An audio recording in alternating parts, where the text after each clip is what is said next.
Welcome to the best hour of their day podcast with your hosts, Jason Fernandez and me, Jason Ackerman.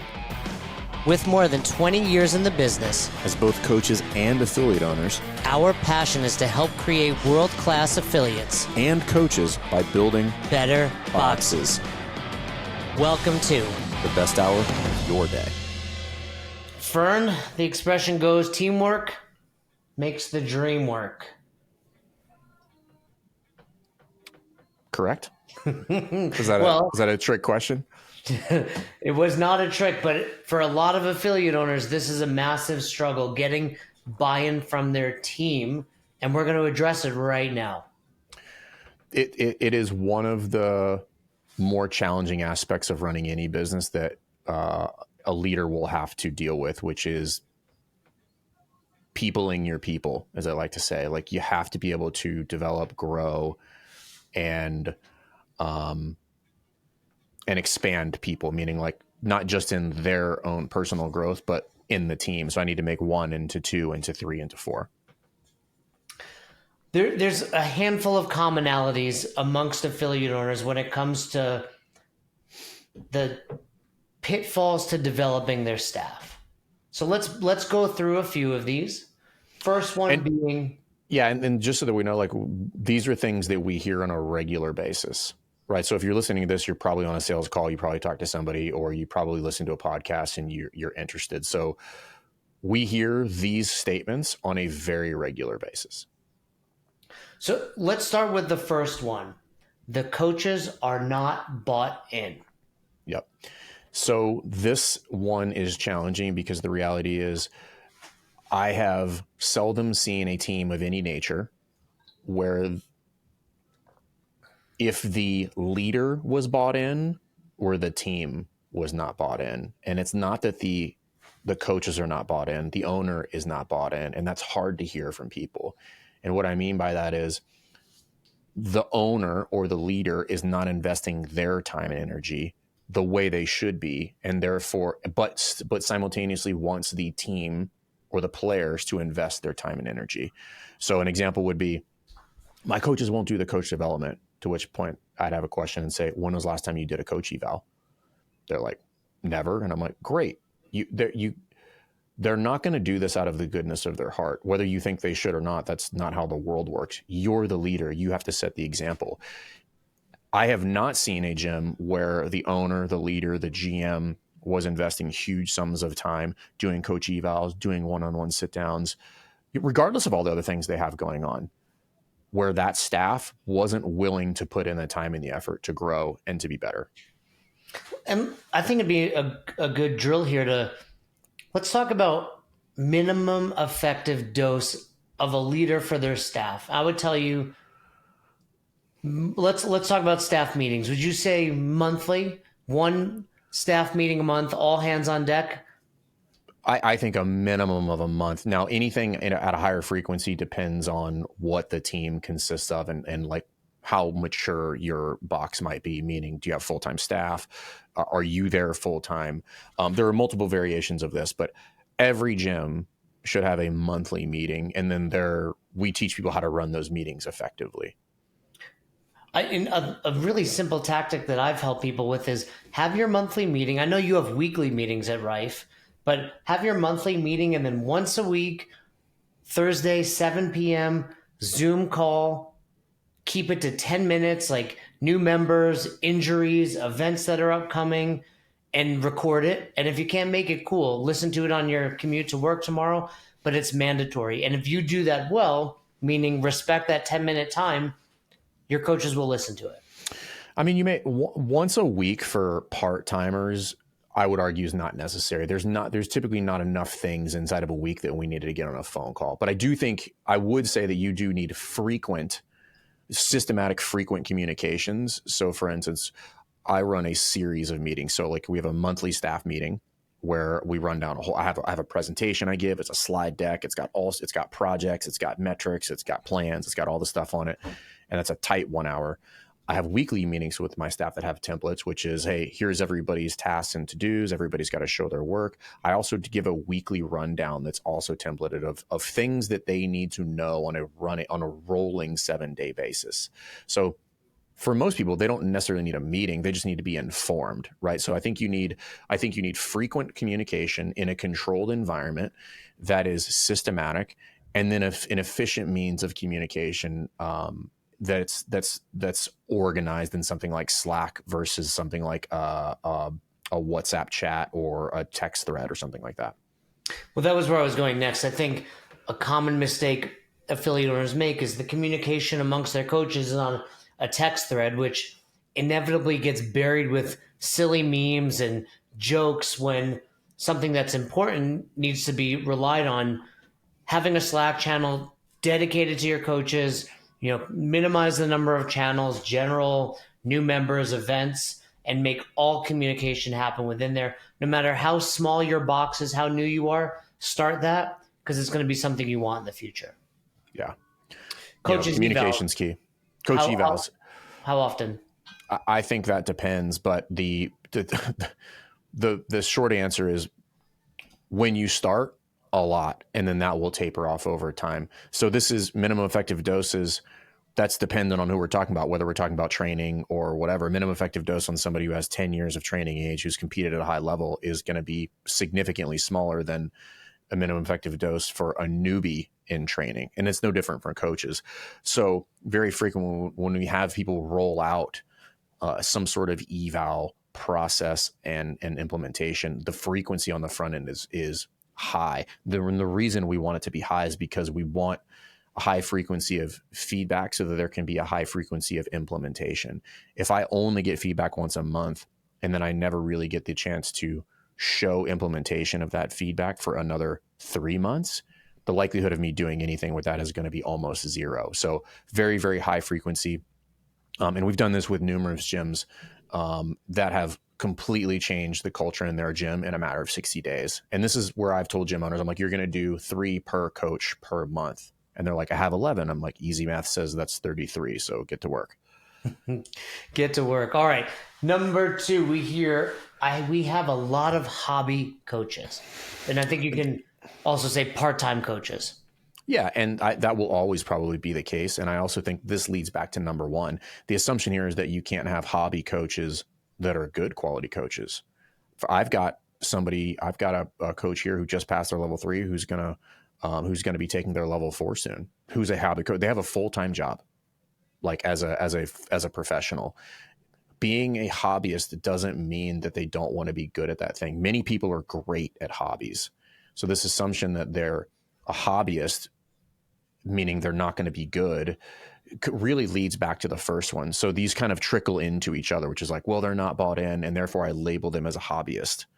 At which point I'm like, well, they're a hobbyist because we're not giving them the tools to develop or the frequency of feedback or the direction to improve, and therefore they're not improving. But all of that comes back to me as the leader having a good plan, good communication, high frequency of feedback, and giving them the mechanisms to improve and develop as coaches. And then you'll have hobby coaches that are super, super effective on the floor. And that's the point. That is our job.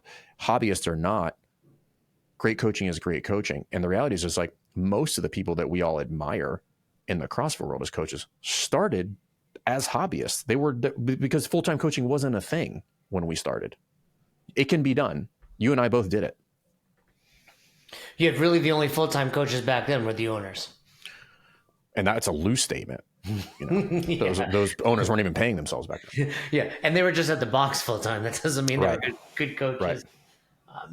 Yeah, and I think that's just the nature of the beast. But I think circling back to what you said, it still starts from leading by example, right? Right. We have to accept some people are going to keep their full-time job, but they can still become very, very high quality coaches. We know plenty of people that have earned their level 2, 3, even 4 as part-time coaches. So It's not that they're part-time. It's that you've not challenged them to become the best version of themselves on the floor. And a lot of times it's because that owner doesn't know what to do, and that's okay. but we have to take ownership of that and be like, they're hobbyists because I'm not treating this thing like a real business where people come here to learn. And once you do that, people don't treat it like a hobby anymore. They treat it like, oh, I'm here to actually do a good job. That's the sign of somebody who's on the path to being a professional. And to be clear about all of this, it's not only in the value of developing your coaches, but the whole purpose of developing your coaches is improving the service that you offer at your affiliate, because that's what's going to separate you from the box down the road or any affiliate out there. People are going to, you said it in one of your presentations, said people don't leave your affiliate because they've had a bad experience. It's very rare. They leave because they just become desensitized or they don't find the value in your class. Yeah, because the product or the service that they're receiving is just, it's meh, right? It's like, it's okay. They don't love going there. They don't see the value in it. It's very hard to see the value in somebody who's average. It's also simultaneously also very hard to not see the value in somebody that is very good at their craft. Yeah, and when you're very good at your craft, those people improve, they stay injury free, they feel Have good, fun. and they're gonna have fun. But yeah, you're right. When the takeaway is when they don't see the value, they start comparing you to a normal gym. And they start thinking every gym these days has kettlebells, bumper plates, squat racks. Yeah, I can do this anywhere. I'm like, Right. oh, you can't get this coaching anywhere. Yeah. You can get coaching anywhere. You can't get this caliber of coaching anywhere. That's really what we should all be striving for.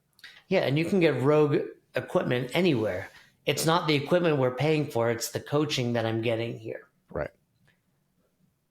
We are losing coaches. Some of this, you have to be sensitive to it, is geographical, and some of it is situational. But I would tell you the gyms that I know that do the best have low to no turnover. And the turnover they do have is that kind of bottom rung of coaches, the coaches who are like minimal hours on the floor, stuff like that. But the reason anybody would leave any organization is due to lack of opportunity is typically the first one, or they don't like the environment. Those are the two reasons people leave any environment when it comes to the workplace. Either like, hey, there's no room for me to go anywhere, or B, I just don't like it here, right? And it's likely one of those two things.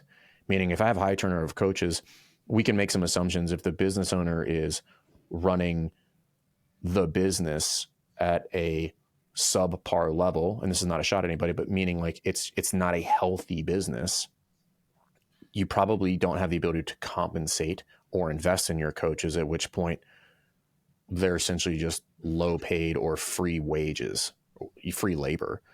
Who wants to sign up for that? Right. So I have to look at that and be like, well, if I have high turnover in my organization, in any organization, that is almost always an indication of a leadership issue, good, bad, or indifferent. Now, you can have high turnover in some organizations where people are using an organization as a leap pad to go somewhere else. That's typically not what we're talking about, meaning everybody that comes through this pipeline goes on to a bigger, better job. And this is kind of like the pipeline that everybody goes through.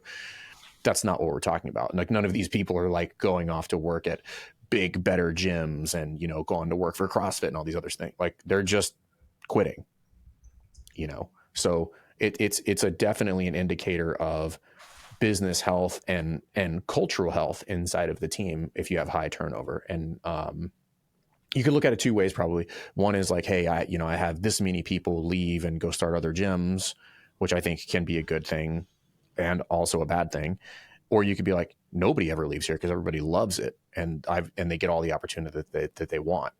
That can also be good as well. Yeah, and I think you have to distinguish between people leaving because they want to go off and start an affiliate. I think that's often an indication you're actually doing a good job. It can be, or it can also be an indication you're doing a bad job, right? So like you could, that's a two-sided coin. Sure. Right. And then there's just people are leaving and they're no longer coaching. And that's often you're doing a bad job. Right. And which is in some instances expected, because if you don't know what you don't know, of course you did. If you're not pursuing a higher level of coaching, how could you possibly hold other people to a higher standard of coaching? This is why I think every affiliate owner, if I had my druthers about it, every affiliate owner would have a level 3. Every single one. And if you didn't get it by X number of years, then we would revoke your affiliation. But I believe if you're going to put your name on the door, you should understand the methodology to that level, because now I'm going to be teaching and educating and developing my coaching staff at a different level than everybody else, because that will be the level that I expect them to understand what it is that we do, because that is what we are doing. We are doing CrossFit. So with that all being said, let's talk about how affiliate owners can find qualified coaches. I love this question because I think it's a fundamentally flawed question. Because ultimately, here's the reality. If we look at the whole landscape of the affiliate world, you might find one, right? If you're running a solid business, you could hire somebody. You could say, hey, I want to hire you. Move here and I'll pay you. I've done it. I know other people that have done it. It is a thing. Most people do not live in that world, but that's not where I started. Here's the deal. You don't find good coaches. You find good people and you make good coaches out of them. And this is what people don't understand. You're not going to find a good coach. Somebody who is that good is probably not somebody that you could afford, quite frankly. You have to find good people and you have to make them into good coaches. And then you make those good coaches into better coaches, and you make those better coaches into great coaches. And I think once we take ownership of that, and this is something I made a shift on years ago, which is we make good coaches. Give me anybody. And in due time, I will make them a very, very strong coach if they make it through the filtering process and come out the other end, and they have the things that I want to see, which is they're a good teammate, right? They interact with people well. They have a good attitude. I can work with all of that. I can make you a good coach if you have those qualities. Very seldom does somebody come here and they're like, I'm a good coach, right? That's very rare. So I think people should stop asking that question. They should take ownership of that, because when you take ownership of that, now you start to develop, like, what is your curriculum? How do you onboard people? What is the culture that I'm creating? Everything starts to fall in line when you take ownership to make good coaches. So I think it's a worthwhile exercise to say, like, if I was going to make them from scratch, what would it look like? Everything is on the table, right? No timeline, no nothing, right? Like, what would this person look like? Create that culture in your gym. And it might take you 3 to 5 years. It might take you a year. The point is, when you can make good coaches, you will never have a shortage of good coaches, because there are good people everywhere, and you can make them good coaches. And the longer you do this, the shorter the time frame becomes for you to take somebody from novice or nothing to pretty good. That's really where the magic is. And that requires ownership on our part to make that happen. Yeah, I think in a nutshell, developing your coaches largely falls on you, the affiliate owner. And it's a massive balance of leading by example and, like you said, developing the right people. And ultimately, I would put it this way. If you don't ever develop this skill of being able to develop teams and develop coaches, you will very likely never be able to run a successful affiliate. You'll never be able to scale. You'll never be able to get off of the floor. You'll never be able to remove yourself from day to day to kind of go from working in to on and back and forth and do all of that, because you'll constantly be putting out fires that poor coaches are starting on the floor with your clients. You must develop this. Just like if I was running a car repair shop, I should probably know how to turn some wrenches. That doesn't mean I'm going to be changing oil on all the cars, but it means I know how to fix a car, right? And that's what we need to think about as an affiliate owner. Like, you need to develop this skill, because, like it or not, you're building a team. Your team needs to be equipped with the right tools. And if they don't have them, you need to be able to provide them. And if they're struggling somewhere, you need to be able to fix them. And that way I can make as many of them as I want. That's how you run a successful affiliate. Thanks for checking out this episode of the Best Hour of Their Day podcast. We appreciate you listening and choosing to have us help you in your passion for coaching and affiliate ownership. You can find more episodes just like this on all podcast platforms. If you're interested in learning more, you can reach out to us on any social media platforms, or you can visit www.besthouroftheirday.com to book a call. If you found this episode helpful for you, please share it so that we can help other coaches and affiliate owners to help build a bigger and stronger CrossFit community. Thanks for listening.